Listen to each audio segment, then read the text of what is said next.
আজকে প্রাইভেটে যাওয়ার জন্য রেডি হচ্ছিলাম, কিন্তু টাইম গিয়ে দেখি অনেক লেট হয়ে গেছে। একদিকেও গাড়ি পাই না, তার জন্য ভাবলাম আজকে আমি প্রাইভেটে যাব না। বসে থাকতে থাকতে হঠাৎ করে মনে পড়লো মা তো কাজে গেছে, তাই ভাবলাম আমিও একটু কাজ করে আসি মায়ের সাথে। মায়ের কাছে গিয়ে জিজ্ঞেস করলাম মায়ের সব কাজ করা শেষ কিনা। মা বলতেছিল সব কাজ করা শেষ, এখন বাড়ি যাওয়ার পালা। আর এইদিকে মা পিসির সাথে গল্প করতে করতে কাজ করতেছিল, এটা দেখে আমারও অনেক ভালো লাগতেছে। আর মা মিষ্টি কুমড়ার ঘোড়ায় চারদিকে মাটি গোল করে দিচ্ছিল অনেক সুন্দর করে। আর এদিকে মা মিষ্টি কুমড়া গাছগুলোকে ঘুরে ঘুরে দেখতেছিল। আর এটা হচ্ছে আমাদের বাদাম ক্ষেত, অনেক সুন্দর হয়েছে।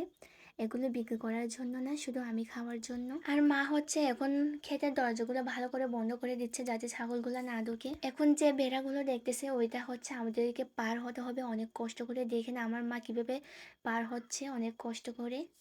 একটু পরে আমিও হব, দেখেন আমিও পার হচ্ছি অনেক কষ্ট হয়ে এখানে পার হতে। দেখেন কি অবস্থা আমার। এখন আমি আর আমার মা যতগুলো জিনিস আছে সবগুলো নিয়ে বাড়িতে রওনা দিচ্ছে। এখন আমাদেরকে হচ্ছে পাহাড়ে উঠতে হবে। আমাদের বাড়িটা হচ্ছে পাহাড়ে। আজকে প্রথমবার ছোটখাটো ব্লগ ভিডিও বানালাম, যদি ভুল হয়ে থাকে তাহলে সবাই ক্ষমা দৃষ্টিতে দেখবেন। এখানে শেষ করলাম, সবাইকে ধন্যবাদ।